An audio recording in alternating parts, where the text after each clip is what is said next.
बिस्मिल्लाहिर्रहमानिर्रहीम। अस्सलाम वालेकुम। 29 जून 2025 एतवार का दिन।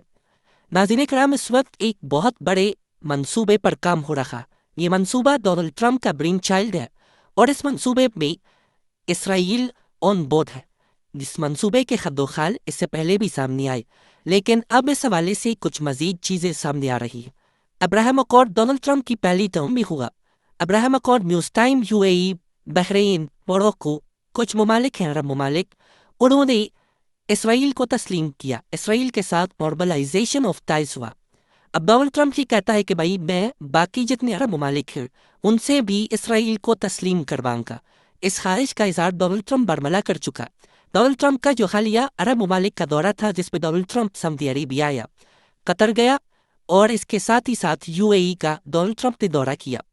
ये तीनों दौरे जो है, इनके दौरान भी डोनाल्ड ट्रंप बार बार इस बात का याबा करता रहा, इसे रिपीट करता रहा। अब तल अवीव के अंदर कुछ बैनर्स लगे।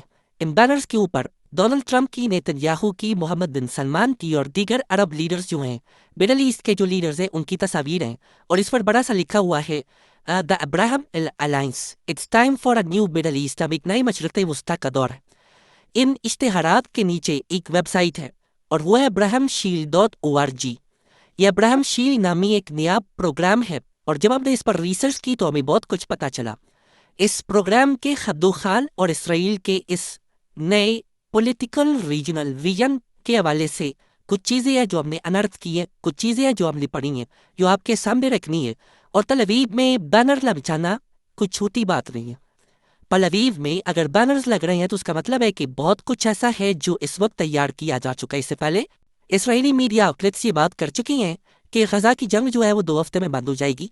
4 अरब ममालिक जो है वो गजा का कंट्रोल संभाल लेंगे। गजा पर से इसराइल का कंट्रोल ख़त्म हो जाएगा और इसराइल जो है वो 2 रियासती हल की बात मानेगा, जिसके बाद अरब ममालिक इसराइल को तस्लीम कर लेंगे क्योंकि इसराइल उनके मौक़िफ़ की तायीद कर देगा और जो हमास के लोग हैं उन्हें गजा पट्टी से निकाल दिया जाएगा। लेकिन इस पर कुछ और चीज़ें भी हैं कि वेस्ट बैंक जो है, जो पट्टी है, वो उस पे कुछ एरियाज को सोवरन टेरिटरी इसराइल की अमेरिका कंसिडर करेगा। एक बड़ा लंबा चौड़ा प्लान जो है वो इसराइली मीडिया आउटलेट्स ने मंजर आम पर लाकर दिखाया। नेतन्याहू ने भी इस हवाले से स्टेटमेंट दी कि जी ईरान की जो हमारी फतह है वो तो इसे फतह ही कहेगा। नेतन्याहू ने कहा कि ईरान की हमारी जो फतह है इसने अब बहुत सी मजीद पीस डील्स जो हैं रीजन के अंदर उनकी राह हमवार कर दिया और हमें ये अपॉर्चुनिटी सीज कर लेनी चाहिए। हमें अमन की इन काविशों को तस्लीम कर लेना चाहिए। अब आते हैं अब्राहम शील्ड के हवाले से। अब नाज़रीन इकराम, अब्राहम शील्ड नामी एक प्लान जो है, इससे पहले अब्राहम अकॉर्ड हुआ और अब एक अब्राहम अलायंस और अब्राहम शील्ड के बैनर के नीचे इसराइल का एक प्लान है। इसके हवाले से कहा जा रहा है कि ये अब्राहम शील्ड प्लान जो है ये कोएलिशन फॉर रीजनल सिक्योरिटी है और इसराइल का ये एक नया पॉलिटिकल और सिक्योरिटी इनिशिएटिव है, यानी सियासी भी और सिक्योरिटी इनिशिएटिव है, जो कि इसराइल के लिए एक राह हमवार करता है कि वो एमर्ज करे, यानी वो राइज करे जंगों से और आए सिक्योरिटी, स्टेबिलिटी और प्रोस्पेरिटी की तरफ। यानी इसराइल जंगों को छोड़कर जो जंगों के अंदर इसराइल बिजी रहता है, ये उनका मौक़िफ़ है। और फिर कहते हैं कि जी इनका जो टाइटल है इनकी वेबसाइट के ऊपर, जो इनका एजेंडा है, जो टैगलाइन है वो ये, विद क्राइसिस कम्स अपॉर्चुनिटी, यानी किसी भी तनाज़े के साथ कोई मौका भी आता है। A new regional order in the middle east, एक नया इस खित्ते के अंदर ऑर्डर आएगा। अब इसके क्रीप की प्रिंसिपल्स जो है ना वो 6 बताए गए। अब्राहम शील्ड प्लान जो है इसके हवाले से और इसराइल के हवाले से जो साल हर साल अगले आने वाली है, इसराइल का जो फ्यूचर है वो किस तरह का होगा। अब इसके जो 6 की प्लान्स हैं, मैं उनके हवाले से इनकी ट्रांसलेशन आपके सामने रख देता हूँ और इसमें क्या है वो आपको अंदाज़ा हो जाएगा। इस प्लान के तहत गजा का जो फ्रंट है, जो एक बहास खोला हुआ इसराइल ने, इस प्लान के मुताबिक गजा में फ्रंट बंद किया जाएगा, यरखमालियों को वापस लाया जाएगा और एक टेक्नोक्रेट हुकूमत जो है वो कायम की जाएगी जो इलाकाई सतह पर हमास के खात्मे की क़यादत करेगी। यानी एक ऐसी हुकूमत आएगी, टेक्नोक्रेटिक ट्रांजिशनल गवर्नमेंट आएगी जो कि रीजनली डी हमासिफिकेशन करेगी गजा की, यानी हमास जो है उसका खात्मा किया जाएगा गजा से और इसराइल का उससे फिर लेना देना नहीं होगा और एक ट्रांजिशनल गवर्नमेंट आएगी।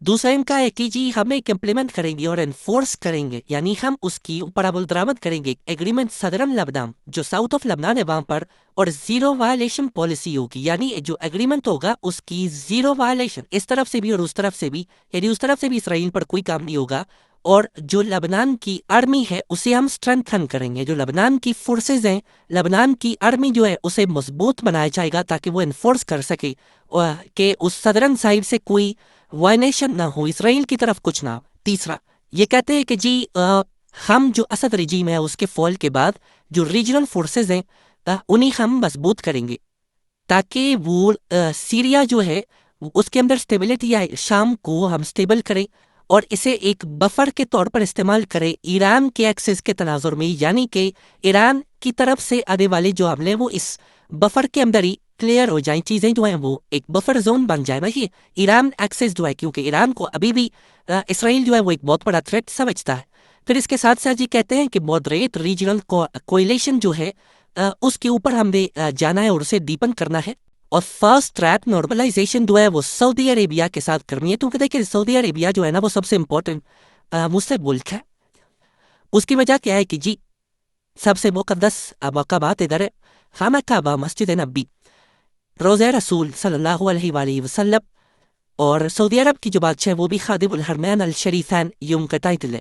تو سعودی عرب کی جو اس وجہ سے امپورٹنس ہے عالم اسلام میں وہ بہت زیادہ ہے.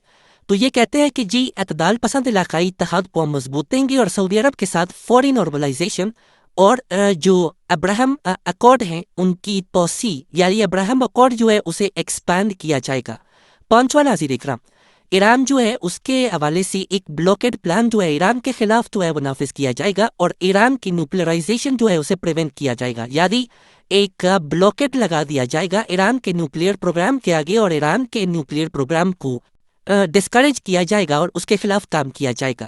پھر اس کے ساتھ ساتھ چھٹا اس کا نقطہ ہے an Israeli declaration of gradual responsible secured path of separation from the Palestinians within a decade as a part of comprehensive regional agreement. اسرائیل 10 سال کے اندر فلسطینیوں سے ایک ذمہ دارانہ اور محفوظ علیحدگی کا اعلان کرے گا جو ایک جامع علاقائی معاہدے کا حصہ ہوگا، یعنی فلسطینی علیحدہ ہم الگ. اسے ان اے وے دو ریاستی حل کی طرف لے جایا جائے گا اور پھر ایک جواز پرووائڈ کیا جائے گا سعودیہ یا دیگر ممالک کو ٹو ریکگنائز اسرائیل. اب یہ تو ان لگے ہوئے بینرز ہوئے، ان کے پیچھے کی میرے پوری سٹوری آپ کے سامنے رکھتی. خیر پاکستان کی طرف سے سٹیٹمنٹ آئی ہے، پاکستان کے فورن منسٹر اور ڈپٹی پرائم منسٹر جو ہیں انہوں نے سٹیٹمنٹ دی ہے اور پریس کانفرنس کرتے ہوئے انہوں نے کہا ہے کہ جی ہم اس وقت تک اسرائیل کو ماننے کے لیے تیار نہیں جب تک فلسطین کا دو قومی حل جو ہے وہ نہیں ماننا چاہتا. اس کے ساتھ ساتھ انہوں نے کہا کہ جی ایران پر امریکی حملے سے متعلق پاکستان میں بہت قیاس آرائیاں ہوئی لیکن پاکستان نے اس پر واضح پوزیشن دے کر بیان جاری کیا. اگر کسی ملک سے ہمارے اچھے تعلقات ہوں تو اس کا مطلب یہ نہیں کہ ہم اس کی ہر غلط بات کی حمایت کریں گے. انہوں نے کہا کہ قطر میں امریکی بیس پر ایرانی حملے کے بعد بھی پاکستان نے جنگ بندی کی حمایت کی اور کوشش کی کہ تمام معاملات سفارتی انداز میں پرامن حل ہو. انہوں نے کہا کہ قطر کو پہلے ہی مطلع کیا گیا تھا کہ حملہ ان پر نہیں بلکہ مخصوص ہدف پر ہوگا. نائب وزیر اعظم نے کہا کہ جی پاکستان نے اقوام متحدہ میں ایران پر حملے کے خلاف سلامتی کونسل کا اجلاس بلانے میں اہم کردار ادا کیا. ہم نے ایران کی مکمل حمایت کی اور ایران نے بھی پاکستان کے اقدامات کو سراہا. وزیر خارجہ نے کہا کہ پاکستان نے OIC سمیت تمام بین الاقوامی فورمز پر فلسطینیوں سے سارے یکجہتی کیا اور اسرائیلی جارحیت کی واضح مذمت کی ہے. انہوں نے کہا کہ OIC وزرائے خارجہ اجلاس پہلے سے طے شدہ تھا اور اقوام متحدہ میں فلسطین سے متعلق وزارتی کانفرنس کی تاریخ بھی پہلے سے مقرر تھی. تاہم مشرق وسطی کی کشیدہ صورتحال کے باعث اسے منتری کرنے کی تجویز دی گئی. اسحاق ڈار نے کہا کہ ہم اس وقت تک اسرائیل کو ماننے کے لیے تیار نہیں جب تک فلسطین کا دو قومی حل نہیں مانا جاتا. انہوں نے واضح کیا کہ پاکستان 70 سال سے زائد پرانی پالیسی میں کوئی تبدیلی نہیں لائے گا اور پاکستان کی پالیسی وہی رہے گی جو محمد علی جناح کے دور میں تھی. اب یہ پاکستان کی ایک پالیسی سٹیٹمنٹ ہے، آئی تھنک اس میں کوئی تبدیلی یا سچ نہیں آئی، وہی پالیسی سٹیٹمنٹ ہے جو پاکستان کے ہمیشہ سے رہی ہے. پاکستان کا رول کیا ہوگا یہ امپورٹنٹ ہوگا آفٹر لوکنگ ایٹ واٹ سعودی عرب ڈز.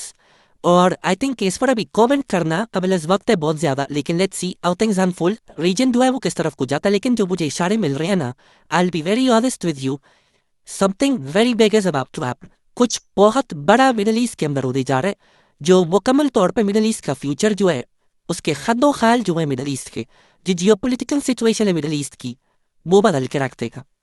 اور ابراہیم شیلڈ اسی کا حصہ. اللہ نگہبان. پاکستان زندہ باد.